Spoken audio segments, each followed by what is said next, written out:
जो लोग मेरे वीडियोस लगातार देखते हैं उनको ये बात अच्छी तरह से याद होगी कि आज के ठीक एक महीने पहले मैंने ये सवाल उठाया था कि कांग्रेस के नेतृत्व में विपक्ष ने जो महागठबंधन बनाया है, जिसका नाम रखा है I.N.D.I.A, यानी इंडिया, जिस गठबंधन का नाम रखा है, उस इंडिया गठबंधन में, उस इंडिया के भारत में क्या हिंदुओं के लिए कोई जगह है या नहीं है। मैंने सवाल उठाया था कि इस विपक्षी महागठबंधन के इंडिया के भारत में क्या हिंदू सुरक्षित हैं या नहीं हैं। मैंने एक महीने पहले ये सवाल उठाया था और आज एक महीने बाद आज ये सवाल मैं एक बार फिर उठा रहा हूं, क्योंकि एक महीने पहले मैंने जो सवाल उठाया था वो सवाल आज भी पूरी तीव्रता के साथ हमारे सामने आ खड़ा हुआ है। आज ये सवाल इसलिए आ खड़ा हुआ है क्योंकि आज इसी गठबंधन, ये जो विपक्षी महागठबंधन है, इसी गठबंधन की जो बड़ी पार्टी है, दक्षिण की बड़ी पार्टी डीएमके, उसके नेता और डीएमके और कांग्रेस नेतृत्व वाली जो सरकार है तमिलनाडु में, उस सरकार के जो मुखिया हैं एम के स्टालिन के बेटे उदयनिधि स्टालिन ने हिंदुओं को लेकर, सनातन धर्म को लेकर, हिंदू धर्म को लेकर एक बहुत ही अपमानजनक और बहुत ही चुभने वाला, और मैं कहूंगा कि एक बहुत ही भड़काऊ भाषण दिया है। आप अच्छी तरह से जानते हैं, आप जानते होंगे ये बयान क्या है, ये भाषण क्या है। दरअसल उदयनिधि स्टालिन ने एक कॉन्फ्रेंस के अंदर, एक सभा के अंदर ये कहा कि ये जो सनातन धर्म है ना, यानी कि समझ लीजिए भारत के 80% लोगों का जो धर्म है, हिंदू धर्म, सनातन धर्म, तो उदयनिधि स्टालिन ने कहा ये जो सनातन है ना, ये दरअसल मलेरिया है, डेंगू है, और मलेरिया डेंगू है और ये कोरोना की तरह है, ये बीमारी है और इसका समूल नाश करना जरूरी है, इसको पूरी तरह से इरेडिकेट करना जरूरी है। स्टालिन ने कहा कि ये जो मलेरिया और ये जो डेंगू होता है, इसको आप ये नहीं कहते थे हमें इससे लड़ना है, क्योंकि अब से पहले जो लोग हिंदुत्व का और जो लोग हिंदुओं का, जो लोग सनातन का विरोध करते थे, वो ये कहते थे कि हमें इनसे लड़ना है। तो उदयनिधि स्टालिन एक कदम और आगे चले गए और उन्होंने कहा कि हम कोई डेंगू और ये जो मच्छर होते हैं और ये जो बीमारी होती है, ये थोड़ी कहते हैं कि इससे लड़ना है, हम ये कहते हैं इसका हमें सफाया करना है, इसको जड़ से खत्म कर देना है। और इसी तरह से हिंदुत्व को भी जड़ से खत्म कर देना है, क्योंकि ये जो हिंदुत्व है ये दरअसल मलेरिया की तरह है, बीमारी है, कोरोना है और ये डेंगू की तरह है। और जिस कार्यक्रम में ये गए थे, बाकायदा जिस कार्यक्रम के अंदर ये उदयनिधि स्टालिन गए थे, उस कार्यक्रम का शीर्षक भी था कि जो सनातन है, सनातन धर्म, उसका इरेडिकेशन, सनातन को खत्म करना, ये उसका जो है शीर्षक था। इससे पहले कि मैं बाकी बातों पर आऊं, मैं आपको सिर्फ एक चीज बता देता हूं। ये जो स्टालिन है, और आप ये सवाल भी आपसे पूछ रहा हूं मैं, ये सवाल भी आपके सामने है, ये जो स्टालिन है, जो उदयनिधि स्टालिन है, जो एम.के. स्टालिन का जो बेटा है, ये दरअसल खुद को ईसाई कहता है। तो सवाल ये है कि एक ईसाई को ये कहने का हक जो है एक सेकुलर देश में, क्योंकि ये तो कहते हैं ना इंडिया वाले, जो इंडिया अलायंस वाले, ये तो कहते हैं ना कि भारत एक सेकुलर देश है,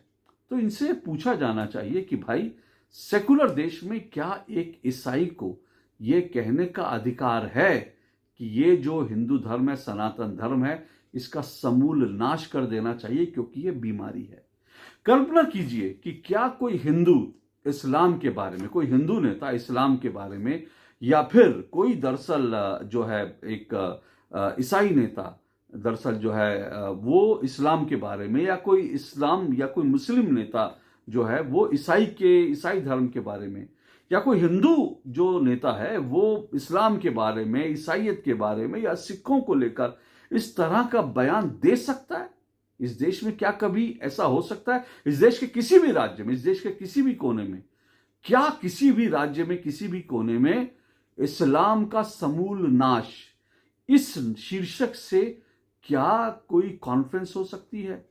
ईसाइयत का समूल नाश, क्या इस शीर्षक से क्या कोई कॉन्फ्रेंस हो सकती है? नहीं हो सकती। तो सवाल यह पूछा जाना चाहिए, आखिर तमिलनाडु में ये किसकी हिम्मत, किसकी औकात हो गई कि दरअसल उसने हिंदुओं का, सनातन का समूल नाश के शीर्षक से कॉन्फ्रेंस करी और उसमें मुख्यमंत्री का बेटा आकर कहता है ये बीमारी है, इसका समूल नाश कर देना चाहिए। हालांकि जैसे ही उदयनिधि स्टालिन का ये बयान वायरल हुआ तो उसके बाद कई लोगों को लगा था कि शायद कुछ देर बाद इस तरह का बयान आ जाएगा कि उदयनिधि स्टालिन का जो बयान है वो तोड़ मोड़ कर दिखाया गया है और उनकी ऐसी मंशा नहीं थी और उन्होंने जो कुछ कहा उनका ऐसा भाव नहीं था, इस तरह की बात शायद होगी। लेकिन ऐसा हुआ नहीं। उदयनिधि स्टालिन के खिलाफ कुछ जगह पर जो है शिकायत हुई, उनके पुतले जलाए गए, एफआईआर लिखी गई और उदयनिधि स्टालिन एक बार फिर कैमरे के सामने आते हैं और कहते हैं कि मैंने जो कुछ कहा था सोच समझ कर कहा था, जो मेरा उखाड़ सकते हो उखाड़ लो। बेशर्मी देखिए। उसके बाद ऐसा लगा था, कई लोगों को लगा कि शायद इस बयान के बाद कुछ हलचल होगी और विपक्ष में जो है थोड़ी सी हलचल मचेगी, विपक्ष कहेगा कैसा बयान दे दिया। लेकिन विपक्ष के तमाम नेताओं ने, सिर्फ शिवसेना उद्धव ठाकरे, वो भी कहने के लिए उद्धव ठाकरे गुट ने इसका जो है खंडन कर दिया, लेकिन इसके अलावा ये जो इंडिया अलायंस है, विपक्ष का महागठबंधन है, इसके किसी पॉलिटिकल पार्टी ने भी, किसी राजनीतिक पार्टी ने भी उदयनिधि स्टालिन के बयान की, हिंदुओं को खत्म करने के बयान की जो है वो उसकी निंदा नहीं की। अब हालांकि इससे पहले मैं आगे बढ़ूं, एक बात मैं कहना चाहता हूं, क्योंकि कई लोगों ने कहा कि भाई जो उदयनिधि स्टालिन ने कहा, कई जो इंडिया अलायंस के लोगों ने कहा उदयनिधि स्टालिन ने नरसंहार की तो बात कही नहीं है, हिंदुओं को मारने की तो बात कही नहीं है। तो जरूर उनसे पूछा जाना चाहिए कि भाई आपने जो सनातन को जो पूरी तरह से समूल नाश करने की बात कही है, ये सनातन का समूल नाश होगा कैसे, ये पूछा जाना चाहिए।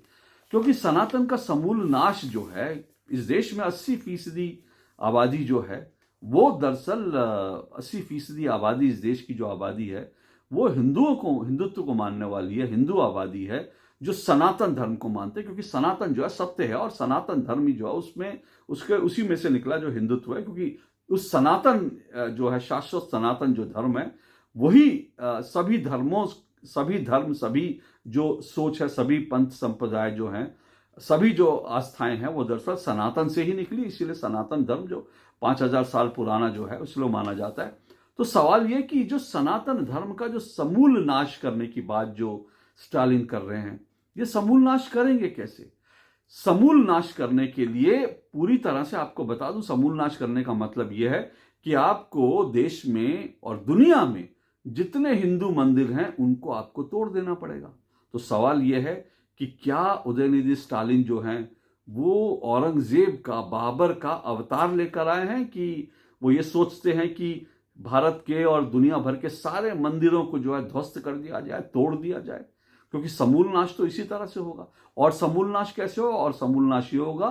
कि जो हिंदू धर्म को मानने वाले हैं, सनातन में जिनकी आस्था है, या तो उनको खत्म कर दिया जाए, इस धरती से हटा दिया जाए, या उनको कन्वर्ट कर दिया जाए। आखिर इसी तरह से तो समूल नाश होगा ना जो सनातन का। तो भाई ये आप बताइए कि आप किस तरह से जो है सनातन का समूल नाश करना चाहते हैं? क्या पूरी तरह से मंदिरों को तोड़ करके, ध्वस्त करके, बाबर और औरंगजेब की तरह, और हिंदुओं को जो है बिल्कुल कत्लेआम करके, जैसे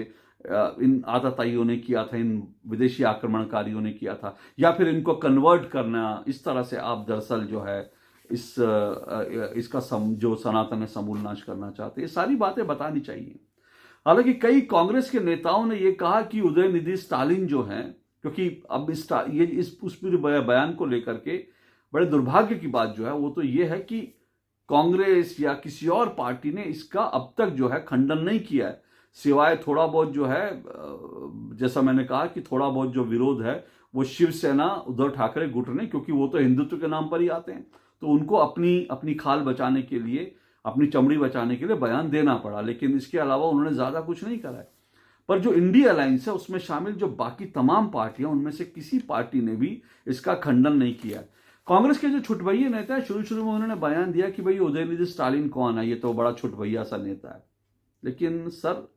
जनाब, ये छुटभैया नेता नहीं है, ये दरअसल ये बहुत बड़ा नेता है। ये बहुत बड़ा नेता ऐसे है क्योंकि ये एमके स्टालिन का बेटा है, करुणानिधि का पोता है। वो करुणानिधि, वो एमके स्टालिन तमिलनाडु में जिनके सामने कांग्रेस नतमस्तक होकर खड़ी रहती है। पहले करुणानिधि के सामने कांग्रेस नतमस्तक होकर खड़ी होती थी, उसके बाद एमके स्टालिन के सामने नतमस्तक होकर कांग्रेस खड़ी है। और आने वाले समय में अगर तमिलनाडु की राजनीति नहीं बदली तो उदयनिधि स्टालिन के सामने भी कांग्रेस नतमस्तक होकर खड़ी दिखाई देगी। तो इसलिए कोई छुटभइये नेता नहीं है ये, बल्कि दूसरी बात यह है कि कांग्रेस की तरफ से कई लोगों ने, कांग्रेस के कई जो सोशल मीडिया हैंडल्स हैं, वो तो उदयनिधि स्टालिन के जो बयान पर खुशी जता रहे हैं। और इसीलिए मैंने कहा कि ये सवाल बार बार उठना बड़ा लाजमी है कि ये जो पूरा का पूरा जो अलायंस है, ये जो विपक्षी महागठबंधन है जिसको नाम दिया गया है इंडिया, जिसको मैं इंडिया अलायंस कह रहा हूं, इसमें इसलिए मैं सवाल उठा रहा हूं कि इस इंडिया अलायंस में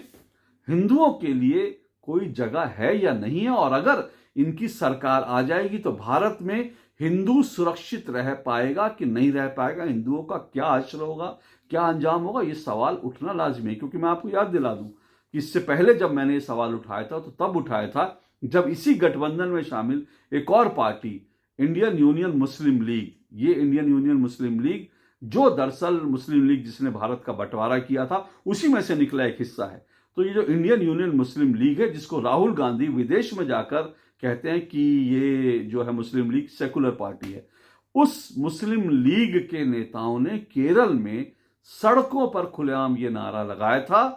कि जो हिंदू हैं, हिंदू तुमको मार करके तुम्हारी जो लाश है तुम्हारे मंदिरों के बाहर लटका देंगे। ये खुलेआम इंडियन यूनियन मुस्लिम लीग के नेताओं ने नारा लगाया था। और अब जो है उदयनिधि स्टालिन ये कह रहे हैं कि हिंदुओं का, सनातन का समूल नाश कर देना चाहिए, ये बीमारी है। और बड़ी बात क्या है, बाकायदा इसके समर्थन में प्रियंक खड़गे, अब ये प्रियंक खड़गे कौन है, ये मल्लिकार्जुन खड़गे के बेटे हैं, कर्नाटक के मंत्री हैं। प्रियंक खड़गे इसका समर्थन करते हैं और प्रियंक खड़गे कह रहे हैं कि भाई ये तो बीमारी है, ये धर्म जिस तरह का है वो तो बीमारी है, तो बीमारी के बारे में ऐसा कहा तो क्या गलत कहा। अब आप सोचिए, ये उदयनिधि स्टालिन जो है इसकी हैसियत क्या है सिवाय इसके कि ये एमके स्टालिन और करुणानिधि का बेटा है, लेकिन क्योंकि इसको विरासत में, और क्योंकि ये भाई भतीजावाद और ये जो परिवारवाद की राजनीति है उसी राजनीति से निकलकर ये मुख्यमंत्री बनने के ख्वाब देख रहा है। और मल्लिकार्जुन खड़गे जो कांग्रेस के अध्यक्ष है उनका बेटा है प्रियंक खड़गे, वरना प्रियंक खड़गे की अपनी क्या दरअसल उनकी हैसियत है, कुछ नहीं है, लेकिन मल्लिकार्जुन खड़गे का बेटा, तो भाई भतीजावाद परिवारवाद यहां पर भी है, इसलिए प्रियंक खड़गे के भी बड़े बड़े बोल निकल रहे हैं। तो ये जो भाई भतीजावाद से राजनीति में आने वाले दो लोग जिनकी हैसियत नहीं है, औकात नहीं है हिंदुत्व को लेकर इस तरह के शर्मनाक बयान दे, आज वो दरअसल अपने अपने बाप के कंधे पर चढ़कर और अपने बाप के कंधे की राजनीति और अपने बाप की विरासत की राजनीति पर सवार होकर बाकायदा खुलेआम हिंदुओं का और सनातन धर्म का इस तरह से अपमान कर देता है। इसी तरह से कार्ति चिदम्बरम ने भी किया। और इसीलिए मैं बार बार कह रहा हूं कि ये जो विपक्ष का महागठबंधन है INDIA जिसका नाम है, ये जो इंडिया अलायंस है, अगर भारत में इनका शासन आ गया तो क्या हिंदू सुरक्षित रह सकेंगे? क्योंकि मैं आपको अंत में सिर्फ ये बता दूं कि इसके पीछे ऐसा नहीं है कि ये बयान यूं ही दे दिया गया, इसके पीछे एक बड़ी राजनीति है, इसके पीछे गहरी सोच है, जो पूरे ये जो अलायंस है, जो इंडिया अलायंस है, उसमें पूरे अलायंस में ये सोच नजर आती है। ये क्या सोच है मैं आपको अगले वीडियो में गहराई से बताऊंगा, क्योंकि ये बयान ऐसे ही नहीं दिए गए हैं, इसके पीछे गहरी साजिश है सनातन के खिलाफ, हिंदुओं के खिलाफ। क्या है वो साजिश, वो अगली बार बताऊंगा। आज के लिए इतना ही, नमस्कार।